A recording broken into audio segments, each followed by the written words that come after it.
astroseva.com வாக்கிய மற்றும் திருக்கணித முறை ஜோதிட மென்பொருள். பொதுவாகவே மீனம் அப்படின்னா ஒரு குணநலம் சொல்லுவாங்க. மீனம் இப்படி தான் அவங்களோட கேரக்டர் தான் அப்படின்னு. ஸோ அந்த கேரக்டரை பற்றி நீங்கள் சொல்லுங்கள். மீன ராசிக்காரங்க அப்படின்னு பார்த்தாலே குழந்தைத்தனமானவர்கள் அப்படின்னு சொல்லலாம். அவங்க என்ன தான் வளர்ந்துருந்தாலும் அவங்களுக்குள்ள இன்னர் சைல்ட்னஸ் அப்படிங்கிற விஷயம் இருக்க தான் செய்யும். அந்த இன்னர் சைல்ட்னஸை அப்பப்போ வெளிப்படுத்தக்கூடிய தன்மையும் மீனராசிக்காரங்களுக்கு உண்டு. இல்லை இன்னொரு விஷயம் என்ன அப்படின்னா, அது குருவோட வீடாக அமைகிறதுனால இவங்க ஒரு விஷயத்தை கரெக்டாக வந்து இது பண்ணால் நல்லாயிருக்கும் அப்படின்னு போகிற போக்கில் சொல்லுவாங்க. தாய்மாமன் ரிலேட்டடான விஷயங்களில் ரொம்பவுமே ஜாக்கிரதையாக இருக்கும். ஏன் அப்படின்னு பார்த்தீங்கன்னா, திடீர்னு வந்து மெட்டர்னல் ப்ராப்பர்ட்டிஸ் வரதுக்கான யோகம் இருக்குது அப்படிங்கிற ஒரு சூழலில் அது வரப்போ பிரச்சனையும் வர ஆரம்பிக்கும். மீனராசிக்காரங்களுக்கு கடந்த 5 ஆண்டுகளாகவே சின்ன சின்ன உடல் தொந்தரவுகள் அப்படிங்கிறது வந்துக்கிட்டே தான் இருக்குது. இன்னொன்று வந்து காலையில் எழுந்திருக்கும் போதே என்னடா இது நம்ம எந்திரிக்கணுமா, இன்னும் கொஞ்சம் நேரம் தூங்குடா என்ன அப்படிங்கிற ஒரு மந்தத்தன்மை அப்படிங்கிறது மீனராசிக்காரங்களுக்கு வந்திருக்கும். மீனராசிக்காரங்க இந்த 7 சனியில் செல்ல வேண்டிய ஆலயம் எது அப்படின்னு பார்த்தீங்கன்னா, திருப்பைஞ்சிலீஸ்வரர் அப்படின்னு சொல்லக்கூடிய ஆலயம். அதாவது வந்து பார்த்திங்கன்னா, இங்கே வந்து வாழை பணநாதர் அப்படின்னு சொல்லக்கூடிய தான் சுவாமியோட பேர். இந்த திருப்பைஞ்சிலின்னா என்ன அர்த்தம்னா, வாழை மரங்கள் அடர்ந்திருக்கக்கூடிய காடுன்னு அர்த்தம். இது எங்கே இருக்குன்னா,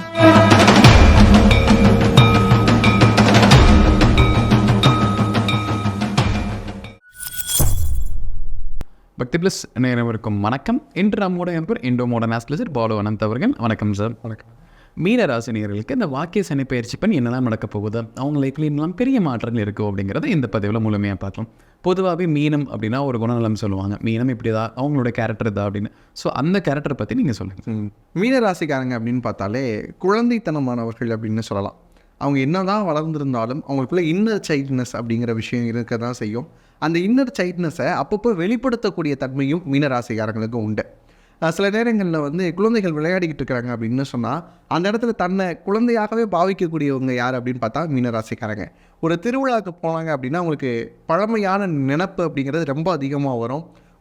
சொந்த ஊருக்கு வரக்கூடிய அமைப்பெல்லாம் வந்து அதிகமாக வரணும், ஆற்றுல குளிக்கணும், இந்த மாதிரியான விஷயங்கள்லாம் அதிகமாக யோசிக்கிறது வந்து பார்த்திங்கன்னா மீனராசிக்காரங்க. இல்லை இன்னொரு விஷயம் என்ன அப்படின்னா, அது குருவோட வீடாக அமைகிறதுனால இவங்க ஒரு விஷயத்தை கரெக்டாக வந்து இது பண்ணால் நல்லாயிருக்கும் அப்படின்னு போகிற போக்கில் சொல்லுவாங்க. அது ரொம்ப சரியாக இருக்கும். அதை யாரெல்லாம் ஃபாலோ பண்ணுறாங்களோ அவங்க பொழைச்சிப்பாங்க.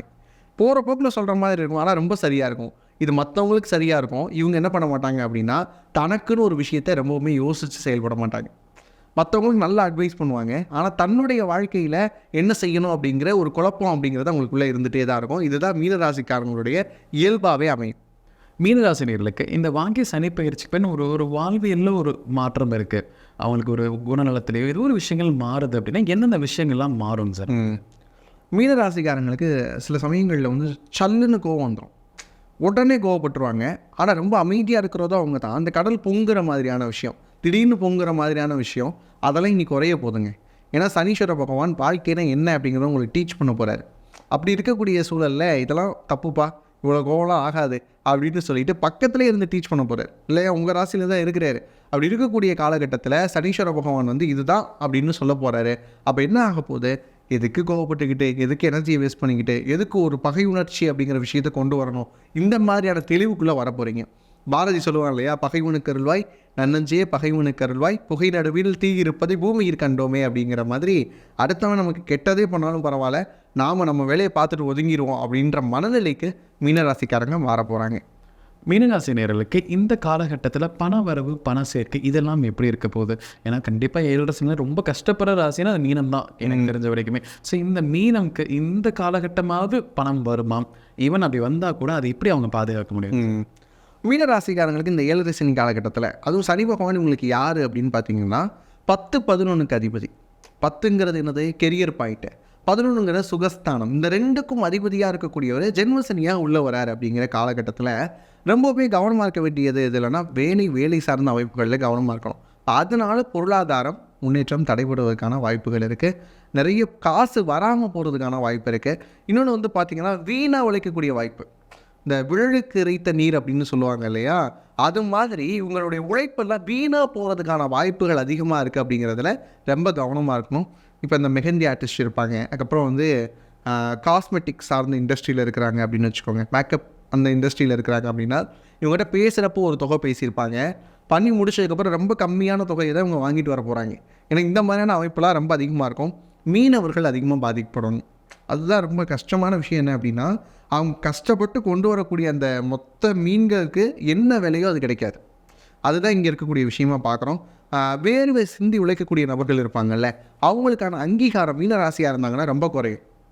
தூய்மை பணியாளர்கள் இருந்தாங்க அப்படின்னா அவங்கள சில நேரங்களில் தகாத விஷயங்களை நடத்துறது, இந்த மாதிரியான விஷயங்கள்லாம் மீனராசிக்காரங்களுக்கு நடக்கும் போது, அது மட்டும் இல்லாமல் நிறைய அவமானங்களை சந்திக்கக்கூடிய அமைப்பு யாருக்கு இருக்குது அப்படின்னு பார்த்தீங்கன்னா மீனராசிக்காரங்களுக்கு இருக்குது. அதனால் என்ன பண்ணிக்கணும் அப்படின்னா, எங்கேயுமே ஒரு எச்சரிக்கை உணர்வோடு இருந்துட்டாங்க அப்படின்னா, அது பொருளாதாரமாக இருந்தாலும் சரி, வேலை பார்க்கக்கூடிய சூழலாக இருந்தாலும் சரி, எங்கேயுமே எச்சரிக்கை உணர்வு அப்படிங்கிறது ரொம்ப அவசியமாகுது. மீனராசி நேயர்களுக்கு பிஸ்னஸ் அப்படிங்கிறது எப்படி இருக்க போகுது? இந்த காலகட்டத்தில் பிஸ்னஸில் எந்த மாதிரி பிரச்சனைகள் வரும், அதை எப்படி அவங்க சமாளிக்க முடியும் சார்? மீனராசிக்காரங்களுக்கு இந்த 7 சனியில் பார்த்தீங்கன்னா நல்ல பணக்காரனாக இருக்கிறாங்க அப்படின்னு வச்சுக்கோங்களேன். அடுத்து என்ன ஆகும் அப்படின்னா, நாம் ஏன் அரசியலுக்கு வரக்கூடாது, இந்த கட்சியில் பயணிச்சா என்ன அப்படிங்கிற மாதிரியான ஒரு எண்ணம் வந்து ஏற்கனவே சம்பாதித்து வைத்திருக்கக்கூடிய பணத்தை எல்லாம் கொண்டு போய் விடக்கூடிய அமைப்புங்கிறது கண்டிப்பாக வந்து மீனத்துக்கு உண்டு. இந்த காலகட்டத்தில் குறிப்பாக அந்த தேர்தல் நெருங்கிக்கிட்டு இருக்கக்கூடிய சூழல், தேர்தல் வரக்கூடிய அந்த காலகட்டங்களில் நாம் ஏன் வேட்பாளராக நிற்கக்கூடாதுங்கிற ஒரு எண்ணம் மீனத்துக்கு கண்டிப்பாக வரும். மீனத்துக்கு அந்த இயல்பாகவே இருக்கும் போது சனி உள்ளே போகக்கூடிய நேரத்தில் இதை உண்டாக்கக்கூடிய அமைப்பு இருக்குது. தேர்தலில் நிற்க வேணாங்கிறது என்னுடைய அமைப்பு. மீனராசிக்காரங்க யாரும் தேர்தலில் நிற்க வேணாம். ஏன் அப்படின்னா, உங்களுடைய பணமும் சரி, நேரமும் சரி, உழைப்பும் சரி, எல்லாமே விரயமாக்கக்கூடிய அமைப்பில் இருக்குங்கிறதுனால மீனராசிக்காரங்க யாராவது தேர்தலில் நிற்காமல் இருக்கிறது நல்லது. இன்னொன்று, இன்வெஸ்ட் பண்ணி நிற்கிறேன் அப்படிங்கிறது வேணாம். ஏன்னா நிறைய மீனராசிக்காரங்க இப்போ நம்மகிட்ட வரப்போ இந்த எண்ணத்தில் தான் வராங்க. நான் இந்த தொகுதியில் இருந்தால் நல்லா இருக்குமா, இவ்வளோ ஓட்டு கிடைக்குமா அப்படின்னு வராங்க இல்லையா. கண்டிப்பாக மீனராசிக்காரங்களுக்கு நான் இந்த அட்வைஸை சொல்லியே ஆகணும். ஏன்னா உள்ள சனி போகிறப்பயே மக்களுடைய சப்போர்ட்டை எதிர்பார்க்கக்கூடிய அமைப்பு வந்துடுது. அதனால தான் இந்த சொல்கிறோம். அதுக்கடுத்து வந்து பார்த்திங்க அப்படின்னா, வேலை சார்ந்த அமைப்புகளில் நிறைய இன்வெஸ்ட்மெண்ட் பண்ணலாமா, தொழில் பண்ணலாமா, அடுத்து வந்து நான் எவ்வளோ நாள் தான் ஒருத்தர் கீழேயே வேலை பார்க்குறது. ஏன்னா சனி உள்ளே போகிறப்பே அவர் வந்து சர்வன்ட் தான், நம்ம ஒரு ஆள்கிட்ட வேலை பார்த்து தான் ஆகணும். ஆனால் இவங்களுக்கு என்ன வரும், நான் எத்தனை நாள் தான் வந்து வேலையாளாகவே இருக்கிறது, நான் ஏன் முதலாளி ஆகக்கூடாது. இந்த மாதிரியான அகலக்கால் எடுக்கக்கூடிய முயற்சிகள் எல்லாமே பலித்தமாகாது. கொஞ்ச நாள் பொறுமையாக இருங்க. அடுத்து அவர் அப்படியே மேஷ வீட்டுக்கு போகட்டும். அது வரைக்கும் கொஞ்ச நாள் பொறுமையாக இருந்துட்டு அமௌண்ட் இருக்கா சேமித்து வைங்க. அடுத்து தொழில் பண்ணுறப்ப இன்னும் அதிகமாக அமௌண்ட் போட்டு நீங்கள் பெருசாகவே உருவாக்கலாம். பொறுமையோடு இருந்தீங்க அப்படின்னு சொன்னால் தொழில் வளர்ச்சி உண்டு. இப்போதைக்கு கொஞ்சம் வந்து இருக்கிற இடம் தெரியாமல் வேலையில் ரொம்ப சுமூகமாக நடந்துக்கிட்டீங்க அப்படின்னு சொன்னால் பண வரவும் இருக்கும், பொல்லாப்பும் இருக்காது. அதை விட்டுட்டு இருக்கிறத விட்டு பறக்கிறதுக்கு ஆசைப்பட்டோம் அப்படின்னா இருக்கிறதும் இல்லாமல் போகிறதுக்கான வாய்ப்புகள் ரொம்ப அதிகமாக இருக்குது. மீனராசி நேயர்களுக்கு வேலை அப்படிங்கிறது எப்படி இருக்கும்? வேலை ரீதியான முன்னேற்றங்கள், ஒரு ப்ரொமோஷன் இல்லை ஹைக், ஏதாவது ஒரு சின்ன சின்ன விஷயங்கள் ஆகட்டும், இல்லை நான் வேலை மாற போகிறேன், எனக்கு இந்த ஒர்க்லேயே ரொம்ப வருஷம் இருந்துட்டேன், இன்னொரு கம்பெனி மாறணும், இது 7 சனி காலகட்டத்தில் அதை செய்யலாமா, அது சேஃபாக இருக்குமா சார்? மீனராசிக்காரங்க நிறைய பேத்துக்கு ஓடிட்டு இருக்கக்கூடிய சிந்தனை என்ன அப்படின்னா, வேலையிலேருந்து இன்னொரு வேலைக்கு மாறலாமா, அடுத்த வேலைக்கு போனால் எனக்கு சேலரி அதிகமாக கிடைக்குமா, என்னை விட வந்து நாலேஜே இல்லாத பர்சன்ஸ்லாம் என்னை விட அதிகமாக சம்பாதிக்கிறாங்க. இந்த மாதிரியான எண்ணம் தான் வந்து மீனராசிக்காரங்களுக்கு ரொம்ப அதிகமாக இருக்குது இந்த காலகட்டத்தில். இவங்களுக்கு நான் சொல்லக்கூடிய ஒரு சின்ன விஷயம் என்ன அப்படின்னு பார்த்தீங்கன்னா, வேலை அப்படிங்கிற விஷயத்த டவக்குன்னு விட்டுறாதீங்க. ஏன் அப்படின்னா, வேலை கிடைக்கிறது அப்புறம் கஷ்டமாயிடும். 7 சனி காலகட்டத்தில் வேலை இல்லாமல் போகும். ஏன்னா நலமகாராஜாவுக்கு அரச பதவி இருந்தது, ஆனால் அரசன் அப்படிங்கிற அந்த போஸ்டிங் இல்லாத அளவுக்கு போயிட்டார். ஹரிச்சந்திரனுக்கு 7 நடந்த காலகட்டத்தில் அரச பதவி போய் கடைசியில் சுடுகாட்டில் வெட்டியான் வேலை பார்த்துக்கிட்டு இருந்தார் ஹரிச்சந்திரன். இப்போ இப்படிலாம் பார்க்குறப்ப என்ன ஆகுது, பாண்டவர்களுக்கு ராஜ்யம் போனது வந்து 7 சனியில் தான். ஏன்னா காசு வரக்கூடிய அமைப்பு என்ன ஆயிரும், முற்றிலும் இல்லாமல் போயிடும். அப்போ கண்டிப்பாக என்ன பண்ணக்கூடாது, வேலை அப்படிங்கிற விஷயத்தை விடாமல் இருக்கிறது நல்லது. இன்னொரு வேலை வாங்கிட்டு விடுறது அப்படிங்கிறது நான் பொதுவாகவே எல்லாத்துக்கும் சொல்லுவேன். அதே மாதிரி தான் மீனத்துக்கும் சொல்கிறேன். இன்னொரு வேலையை வாங்கிட்டு விடுங்க. அந்த முயற்சிகளும் கூட வந்து பலித்தமாகாத சூழல் இருக்கும். நீங்கள் 10 பக்கம் CV அப்ளை பண்ணிங்க அப்படின்னு சொன்னால் அதுலேருந்து ஒரு கால் உங்களுக்கு வரதே ரொம்ப அபூர்வமாக இருக்கும். அதனால் அந்த மாதிரியான விஷயங்களில் தேவையில்லாத முயற்சியில் இருக்கிறத விட இருக்கிற இடத்த எப்படி சிறப்பாக ஹேண்டில் பண்ணிக்கணும் அப்படிங்கிற விஷயத்த பழகிக்கோங்க. அதில் எப்படி ப்ரமோஷன் வரதுக்கான வாய்ப்புகள் இருக்குது அப்படிங்கிறத பார்க்க ஆரம்பிங்க. மீனராசி நேயர்களுக்கு திருமண யோகம் அப்படிங்கிறது எப்படி இருக்குது? திருமணம் ரீதியாக தடை வந்துக்கிட்டே இருக்குன்னா இந்த 7 சனியில் அதை திருமணம் செய்யலாமா, தடைகள் குறைவதற்கான வாய்ப்புகள் இருக்காங்க?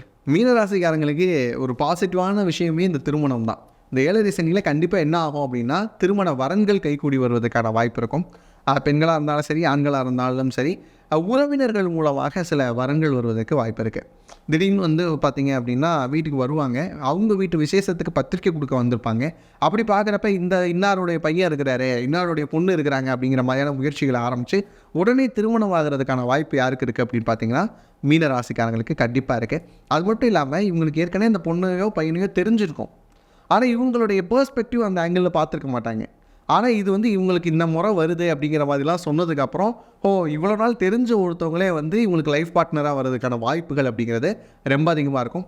சைல்ட்ஹுட் ஃப்ரெண்ட்ஸ் இருக்கிறாங்கல்ல, அவங்கள அதிகமாக கல்யாணம் பண்ணக்கூடிய அமைப்பு யாருக்கு இருக்கும் அப்படின்னு பார்த்தீங்கன்னா மீனராசிக்காரங்களுக்கு இருக்கும்.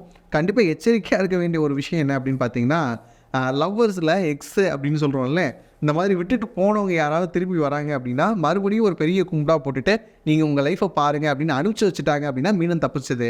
இல்லைன்னு சொன்னால் 7 சனியினுடைய மொத்த பாதிப்பை அனுபவிக்கக்கூடிய அமைப்பாக அது மாறிடும். மீனராசினியர்களுக்கு குழந்தை பாக்கியம் அப்படிங்கிறது எப்படி இருக்கும்? ஏன்னா 7 சனி நடக்கிறப்போ சில நபர்கள் கொஞ்சம் முன்னாடியே திருமணம் பண்ணியிருப்பாங்க. ஆனால் குழந்தை கிடைக்காதனால இந்த காலத்தில் ரொம்ப பயப்பட்டு இருப்பாங்க, 7 சனி முடிவு வரைக்கும் கிடைக்காதா அப்படின்னு. ஸோ இந்த ஆண்டு எப்படி இருக்க போகுதுங்க சார்? 7 சனி காலகட்டத்தில் மீனராசிக்காரங்களுக்கு அதிகமாக குழந்தை பிறப்பதற்கான வாய்ப்பு இருக்குங்க. ஏன் அப்படின்னா சனி நிறைய செலவு பண்ண வைப்பார். உன் காசெல்லாம் எப்படி போகணும், பிள்ளைகளுக்காக செலவு பண்ணேன் இல்லையா, அதுக்கான முயற்சிக்கு செலவு பண்ணேன். ஒன்று மருத்துவ முயற்சிக்கு செலவு பண்ணேன், இல்லைன்னா பிள்ளைகளுக்கு செலவு பண்ணேன் அப்படின்ட்டு கண்டிப்பாக அவங்க மருத்துவ முயற்சிகள் பலிதமாகக்கூடிய அமைப்பு இருக்குது. அது மாதிரி பிள்ளைகளுக்கு செலவு செய்யக்கூடிய யோகம் இருக்குது. தன்னுடைய பிள்ளைகளுக்கு செலவு செய்யக்கூடிய யோகம் அப்படிங்கிறது மீனத்துக்கு உண்டு. அப்போ பிள்ளைகள் இருந்தால் தானே செலவு செய்ய முடியும். அப்போ கண்டிப்பாக வந்து புத்திர பேர் அப்படிங்கிற விஷயத்துக்கு கண்டிப்பாக வாய்ப்பு இருக்குது. இதிலெல்லாம் சனி கை வைக்க மாட்டார். பர்சனலில் திருமணமாக இருக்கட்டும், குழந்தை பிறப்பாக இருக்கட்டும், இது ரெண்டையுமே கொடுத்து தான் அவர் என்ன பண்ணுவார் அப்படின்னா, அதுக்கு பின்னாடி வந்து இப்போ குழந்தை பிறப்பு அப்படிங்கிற விஷயத்தில் நிறைய நான் பார்த்த விஷயத்த சொல்கிறேன். 7 சனியில் இருக்கக்கூடிய ஒருத்தவங்களுக்கு குழந்தை பிறக்குது அப்படின்னு சொன்னால் லோ பர்த்தில் பிறக்கிறதுக்கான வாய்ப்பு இருக்கும். அந்த குழந்தைகள் வந்து கொஞ்சம் 8 மாதத்துலையோ 9 மாதத்துல ப்ரீமெச்சூராக பிறக்கிறதுக்கான வாய்ப்பு இருக்கும். இன்குபேஷனில் வைக்கிறதுக்கான வாய்ப்புகள் இருக்குது. இந்த மாதிரியான வாய்ப்புகள் வந்து அதனால் மனசலனங்கள் ஏற்பட்டு அது விலகுவதற்கான வாய்ப்பு இருக்கே தவிர குழந்தை பிறப்பு அப்படிங்கிறதுக்கு வாய்ப்புகள் அதிகமாக இருக்குது. அப்போ உங்கள் இப்போ 7 சனி நடக்கக்கூடிய காலகட்டத்தில் நீங்கள் கருவுற்று இருந்தீங்க அப்படின்னு சொன்னால் கண்டிப்பாக தாயுமானவர் அப்படின்னு சொல்லிட்டு திருச்சியில் வந்து சிவபெருமான் இருப்பார். அவரை வழிபாடு செய்கிறதும் கர்ப்ப ரக்ஷாம்பிகையை வந்து வழிபாடு செய்கிறதும் ரொம்ப நல்லது. ஏன்னா சனி சில சமயத்தில் என்ன பண்ணுவார் அப்படின்னா, கருவை வந்து சில நேரங்களில் முடமாக்குவதற்கும் கருவை கலைக்கிறதுக்கான முயற்சிகளும் இந்த 7 சனி காலகட்டங்களில் வந்து நடந்து போய்கிட்டு இருப்பாங்க. திடீர்னு தவறுறதுனால இந்த மாதிரியான விஷயங்கள் நடக்கும். அப்படிங்கிறதுனால ரொம்ப கேர்ஃபுல்லாக இருக்கணும். 7 சனியில் கருவுற்று இருக்கக்கூடிய மீனராசிக்காரங்க ரொம்பவுமே கவனமாக இருக்க வேண்டிய அமைப்பு இருக்குது. பால் கொடுக்கக்கூடிய தாய்மார்கள் இருப்பாங்க இல்லையா, அவங்களுமே என்ன உணவு சேர்க்கணும், எதை சேர்க்கக்கூடாது அப்படிங்கிற விஷயத்தில் ரொம்ப கவனமாக இருக்கணும். பிள்ளைக்கு இதெல்லாம் சேர்க்கக்கூடாதுன்னு சொன்னாங்கன்னா அதில் ரொம்பவுமே ஸ்ட்ரிக்டாக இருந்துக்கிறது நல்ல விஷயம். மீனராசி நேயர்களுக்கு பொதுவாக உறவுகள் ரீதியாக ஒரு பிரச்சனை வரும். ஏதோ ஒரு நபர்களால் பிரச்சனை வரப்போகுது. இந்த 7 சனினால் எந்த உறவுகளிடம் ரொம்ப ஜாக்கிரதையாக இருக்கணும் சார்? மீனராசிக்காரங்க ரொம்ப ஜாக்கிரதையாக இருக்க வேண்டிய உறவு யார் அப்படின்னு பார்த்தீங்கன்னா, தாய்மாமன் ரிலேட்டடான விஷயங்களில் ரொம்பவுமே ஜாக்கிரதையாக இருக்கணும். ஏன் அப்படின்னு பார்த்தீங்கன்னா, திடீர்னு வந்து மெட்டர்னல் ப்ராப்பர்ட்டிஸ் வர்றதுக்கான யோகம் இருக்குது அப்படிங்கிற ஒரு சூழலில் அது வரப்போ பிரச்சனையும் வர ஆரம்பிக்கும். அப்போ தாய்மாமன் ஏதாவது கடன் கேட்குறாரு அப்படின்னா கொடுக்காதீங்க. இல்லை தாய்மாமன்கிட்ட நீங்கள் எதுவும் கடன் வாங்குறீங்க அப்படின்னா வாங்கியிருந்தீங்க அப்படின்னா அதை முடிக்கிறதுக்கு பாருங்கள்.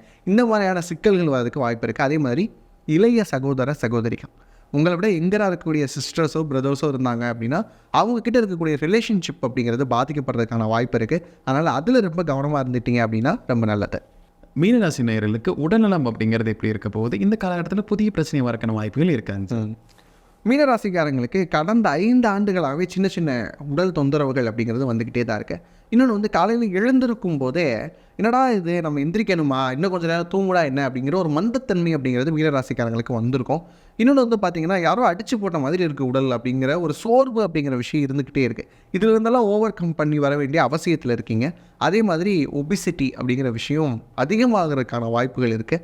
இன்னொரு விஷயம் என்ன அப்படின்னு பார்த்தீங்கன்னா, இருந்த இடத்துல இருந்துக்கிட்டே சாப்பிட்றது, லைக் வந்துட்டு நிறைய intake of food, emotional food ஹேபிட்டிங் திருப்பி வைக்கலாம். மீனராசிக்காரங்க நிறைய பேர் மீனராசிக்காரங்க நிறைய பேர் பார்த்தீங்க அப்படின்னா இருந்த இடத்துலேயே சாப்பிட்றது, பெட்டில் இருந்துக்கிட்டே சாப்பிட்றது, இந்த மாதிரியான விஷயங்கள்லாம் பண்ண ஆரம்பிச்சிருப்பாங்க. இன்னொன்று வந்து நான் கொஞ்சம் சோர்வாக இருக்கிறேன், எனக்கு கொஞ்சம் கவலையாக இருக்குது, அப்போ நான் ஏதாவது சாப்பிட்ணும், இந்த மாதிரியான எமோஷ்னல் ஈட்டிங்குள்ளே தங்களை ஈடுபடுத்திக்கிட்டு இன்னும் ஒபீஸ் ஆகிறதுக்கான வாய்ப்பு அப்படிங்கிறது அதிகமாக இருக்குது. இதிலெல்லாம் கவனமாக இருக்கணும். கொலஸ்ட்ரால் சார்ந்த பிரச்சனைகள் வர்றதுக்கான வாய்ப்புகள் இன்னும் ஜாஸ்தியாக இருக்குது. அப்படிங்கிறதுனால அதிலும் கவனமாக இருந்துக்கிட்டிங்கன்னா நல்லது. மீனராசினியர்களுக்கு கடன் பிரச்சனை அப்படிங்கிறது எப்படி இருக்கும்? இந்த காலகட்டத்தில் கடன் குறைவதற்கான வாய்ப்புகள் இருக்காங்க சார்? மீனராசிக்காரங்களுக்கு இந்த 7 சனியில் வந்து வாய்ப்புகள் கொடுத்து கடன் அடைப்பதற்கான வாய்ப்பு இருக்குது. நிறைய ஆப்பர்ச்சுனிட்டிஸ் வரும். அது மூலமாக வரக்கூடிய காசை கொஞ்சம் கொஞ்சமாக சேர்த்து வச்சிங்க அப்படின்னு சொன்னால் கடன்களை அடைச்சிடலாம். இன்னொன்று என்ன அப்படின்னு பார்த்தீங்கன்னா, மீனராசிக்காரங்க கடன் அடையவே மாட்டேங்குது அப்படின்னு நினச்சிங்கன்னா ஒரு 11 ரூபாயை வந்து குலதெய்வத்துக்கு எடுத்து வச்சுட்டு அடுத்து யாருக்கு கடன் கொடுக்கணுமோ குளிகை நேரத்தில் மட்டும் எடுத்து வச்சுட்டு அடுத்து கடன் கொடுக்கறதுக்கு ஸ்டார்ட் பண்ணிங்க. ஒரு கடன் இன்னொருத்தவங்களுக்கு கொடுக்கணும் அப்படின்னா அவங்கள்ட்ட அந்த குளிகை நேரத்தில் கொடுக்க ஆரம்பிச்சிட்டே வந்தீங்க அப்படின்னா கண்டிப்பாக கடனை சீக்கிரமாக குறைக்கிறதுக்கான வாய்ப்புகள் நிறைய இருக்குது. அதுக்கான வாய்ப்புகள் இருக்குங்கிறத பயன்படுத்திக்கும். மீனராசினியர்களுக்கு ஒரு எளிய வாழ்வியல் பரிகாரம் கொடுக்கலாம் அப்படின்னா என்ன சொல்லலாம்? மீனராசிக்காரங்களுக்கு உடற்பயிற்சி அப்படிங்கிற விஷயத்த நான் சஜஸ்ட் பண்ணணும்னு நினைக்கிறேன். ஏன் அப்படின்னா வேர்வை வெளியேற சனியினுடைய பாதிப்பிலிருந்து கண்டிப்பாக நம்ம வந்து விடுதலை ஆகிறதுக்கான வாய்ப்புகள் இருக்கும். இப்போ வேர்வை அதிகமாக வெளியேறணும் அப்படின்னா உடற்பயிற்சி அப்படிங்கிற விஷயத்தில் கண்ணும் கருத்துமாக செய்யணும். இது வரைக்கும் ஜிம்மே போகலை சார், நாங்கள் போனதே இல்லை அப்படின்னு சொல்கிறவங்க கூட கண்டிப்பாக ஜிம்முக்கு போங்க. இல்லை வீட்டில் இருந்தே நிறைய உடற்பயிற்சிகள் செய்ய முடியும் அப்படின்னா அதை பண்ணுங்கள். அதுக்கப்புறம் வந்து பார்த்திங்கன்னா ஆண்களாக இருந்தாலும் சரி பெண்களாக இருந்தாலும் சரி இப்போ வாஷிங் மிஷின் அப்படிங்கிற விஷயம் அதிகமாக வந்துருச்சு நமக்கு வீட்டில். ஆனால் உங்களுடைய துணியை மட்டுமாவது நீங்கள் என்ன பண்ணிக்கணும் அப்படின்னா அதை அழுக்கு துவைச்சி போட்டிங்க அப்படின்னு சொன்னாலே இது ரொம்ப பெரிய பரிகாரமாகவும் இருக்கும், உடற்பயிற்சியாகவும் இருக்கும். மீனராசினியர்களுக்கு இந்த காலகட்டத்தில் ஒரு ஸ்பெஷல் கோயில் கொடுக்கலாமே என்ன சொல்லுவாங்க? மீனராசிக்காரங்க இந்த 7 சனியில் செல்ல வேண்டிய ஆலயம் எது அப்படின்னு பார்த்தீங்கன்னா திருப்பைஞ்சிலீஸ்வரர் அப்படின்னு சொல்லக்கூடிய ஆலயம். அதாவது வந்து பார்த்திங்கன்னா இங்கே வந்து வாழைப்பணநாதர் அப்படின்னு சொல்லக்கூடிய தான் சுவாமியோட பேர். திருப்பைஞ்சிலி அப்படின்னு சொல்லுவாங்க. இந்த திருப்பைஞ்சிலின்னா என்ன அர்த்தம்னா வாழை மரங்கள் அடர்ந்திருக்கக்கூடிய காடுன்னு அர்த்தம். இது எங்கே இருக்குன்னா திருச்சிக்கு அருகில் இருக்கக்கூடிய மண்ணச்சநல்லூர் அந்த வட்டத்துக்குள்ளே வரக்கூடிய ஒரு கோயில் தான் வந்து பார்த்திங்கன்னா இந்த பைஞ்சிலி அப்படின்னு சொல்லக்கூடிய திருத்தலம். இதில் இன்னொரு சிறப்பு என்ன அப்படின்னு பார்த்தீங்கன்னா இந்த திருத்தலத்தில் கல்வாழை அப்படிங்கிறது தான் ஸ்தல விருட்சமாகவே இருக்குது. திருமணம் தடை இருக்குது, மீனராசிக்காரங்களுக்கு யாருக்காவது திருமண தடை இருக்குன்னா இங்கே போய் பரிகாரம் பண்ணிக்கோங்க. கல்வாழை அப்படிங்கிறதுக்கு பரிகாரம் பண்ணலாம். அதுக்கப்புறம் வந்து பார்த்திங்கன்னா குறிப்பாக மீனராசிக்காரங்களுக்கு உடலியல் சார்ந்த தொந்தரவுகள் வராமல் இருக்கிறதுக்கும் சில பேர்த்துக்கு மரண பையங்கள் அதிகமாக வரும் இந்த காலகட்டத்தில் மீனராசிக்கு. இப்போ அதை தவிர்க்கிறதுக்கு தான் நான் இந்த கோயிலை சொல்லியிருக்கிறேன். ஏன் அப்படின்னா சிவபெருமான் மார்க்கண்டேயனை வந்து யமன் பிடிக்க வரக்கூடிய காலகட்டத்தில் என்ன பண்ணிட்டார் அப்படின்னா உதச்சிடுறாரு. அதனால் யமன் இறந்து போடுறான் அப்படிங்கிற ஒரு செய்தி வருது. அப்போ மறுபடியும் யமனை வந்து உயிர்ப்பிச்சு கொடுக்கணும் இல்லையா? ஏன் அப்படின்னா பூமி பாரம் தாங்க முடியாமல் இருக்குது அப்படிங்கிறதுனால மறுபடியும் யமனை உயிர்ப்பித்து கொடுத்து அவனுக்கு பொறுப்பு கொடுத்த திருத்தலம்னு பார்த்தீங்கன்னா திருப்பைஞ்சிலி தான். இங்கே வந்து எப்படி இருப்பார் அப்படின்னு பார்த்தீங்கன்னா சிவபெருமான் இருப்பார், உமையம்மை இருப்பாங்க. 2 பேர்த்துக்கும் நடுவில் சோமாஸ்கந்த வடிவமாக, அதாவது வந்து கந்தர் இருப்பார், உமா சோமன் அப்படின்னு சொல்லக்கூடிய மூவரும் இருக்கக்கூடிய வடிவம். கீழே வந்து பார்த்திங்கன்னா யமதர்மன் பாலகனாக இருப்பார், சின்ன குழந்தையாக இருப்பார். அவருக்கு அப்போ தான் பொறுப்பு கொடுக்க போகிறார் அப்படிங்கிறனால குழந்தை வடிவத்தில் இருப்பார். யமபயம் போக்கக்கூடிய அற்புதமான ஸ்தலம் அப்படின்னா திருப்பைஞ்சிலி. இதுக்கு கண்டிப்பாக ஒரு தடவையாவது மீனராசிக்காரங்க போயிட்டு வரது நல்லது. இந்த கோயில் எங்கே இருக்குது அப்படிங்கிற லொக்கேஷன் தெரிஞ்சுக்கணும் அப்படின்னா கமெண்ட் பாக்ஸில் கமெண்ட் பண்ணுங்கள், அதை நம்ம கொடுத்துடலாம். மீனம் ராசினியர்களுக்கு இந்த சனி பயிற்சி எப்படி இருக்க போகுது அப்படிங்கிறது விலாவரையை நம்ம பார்த்தோம் சார். கண்டிப்பாக நம்ம நேர்களுக்கு ஒரு பயனுள்ள கருத்துக்களாக இருந்திருக்கும். மீண்டும் ஒரு சந்திக்கலாம். ரொம்ப நன்றி. ரொம்ப நன்றி.